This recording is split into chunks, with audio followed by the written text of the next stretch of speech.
Halo semuanya, perkenalkan kami dari kelompok 13 dengan anggota Hanikatul Munawwarah, Yudea, dan Nur Ambari Nurani. Kami dari mahasiswa 2019 Prodi Bimbingan dan Konseling Fakultas Keguruan dan Ilmu Pendidikan Universitas Palangkaraya. Nah, kali ini kita akan mereview jurnal mata kuliah BK Belajar yang diampu oleh Ibu Herda Fitri BR Ginting MPD. Selamat menyaksikan.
Selanjutnya, kita akan menyaksikan wawancara dari kelompok 13.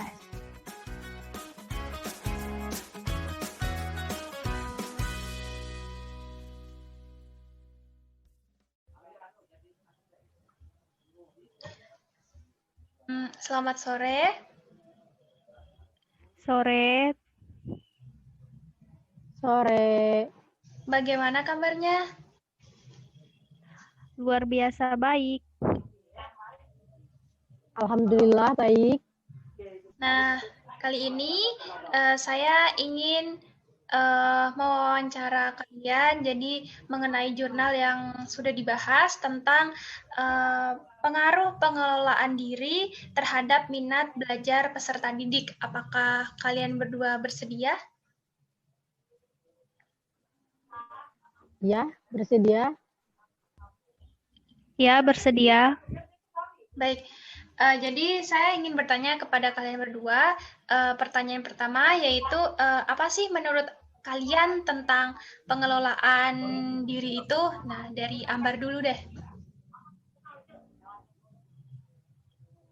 Oke. Pengelolaan diri itu merupakan layanan kemampuan individu dalam mengatur dan mencegah dirinya melalui kebiasaan perilaku yang lebih baik dari sebelumnya yang dapat mempengaruhi minat belajar siswa. Kalau dari Yudea? Kalau menurut saya, pengelolaan diri terhadap suatu perbuatan yang dilakukan atau yang bisa dari segi ucapan, suatu pemikiran, sehingga diri kita terhindar dari hal-hal yang tidak baik, serta meningkatkan diri untuk dalam konteks tertentu. Itu menurut saya. Oke, jadi kita langsung lanjut ke pertanyaan berikutnya, yaitu bagaimana menurut kalian tentang minat belajar peserta didik saat ini? Dari Ambar dulu. Ya, menurut saya peserta didik saat ini yang melakukan proses belajar mengajar sangatlah tidak efektif karena adanya kendala seperti kita ketahui pada saat ini kita sedang mengalami pandemi COVID-19. Nah, bisa dikatakan bahwa proses belajar saat ini sangatlah menjadi kendala setiap peserta didik karena tidak dapat tatap muka dan materi. Kalau dari Yudea? Kalau menurut aku, kalau secara efektif zaman sekarang ini, menurut saya minat belajar masa kini dengan cara mengajar yang efektif sambil bermain, karena dengan belajar sambil bermain membuat anak tidak bosan dengan belajar, itu menurut saya cara yang efektif zaman sekarang. Oke, langsung ya ke pertanyaan berikutnya. Jadi, apa sih manfaat pengelolaan diri untuk minat belajar peserta didik saat ini gitu, menurut kalian? Dari Ambar dulu. Ya, berdasarkan pengalaman saya, selama menempuh pendidikan yang pertama itu yaitu meningkatkan pola pikir peserta didik, terus yang kedua membangun wawasan peserta didik bahwa ilmu itu penting. Kalau dari Yudea? Kalau menurut saya, manfaat pengelolaan diri untuk minat belajar peserta didik adalah dalam segi perbuatan seperti tingkah laku, ucapan, dan pemikiran yang peserta didik pikirkan, sehingga belajarnya lebih konsentrasi bila pikirannya memikirkan hal yang bersifat positif. Itu menurut saya. Oke, jadi kalau dari jurnal yang sudah dibaca tadi, apa sih menurut kalian kesimpulan dari jurnal tersebut itu? Dari Yudea dulu.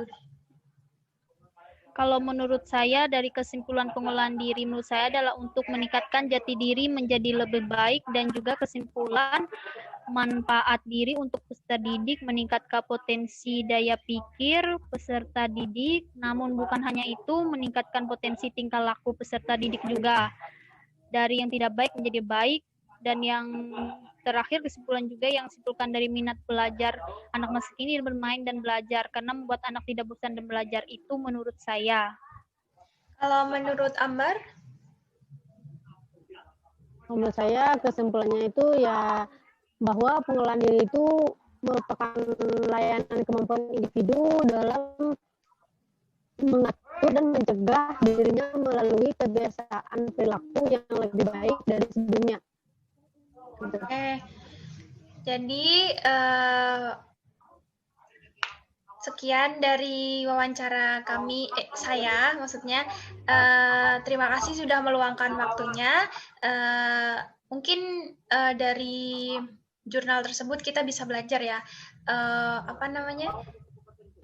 pengaruh yang pengelolaan diri itu sangat besar bagi minat belajar peserta didik gitu. Jadi terima kasih sudah meluangkan waktunya. Selamat sore. Sore. Sekian video dari kami. Terima kasih. Sampai jumpa lain waktu. Bye.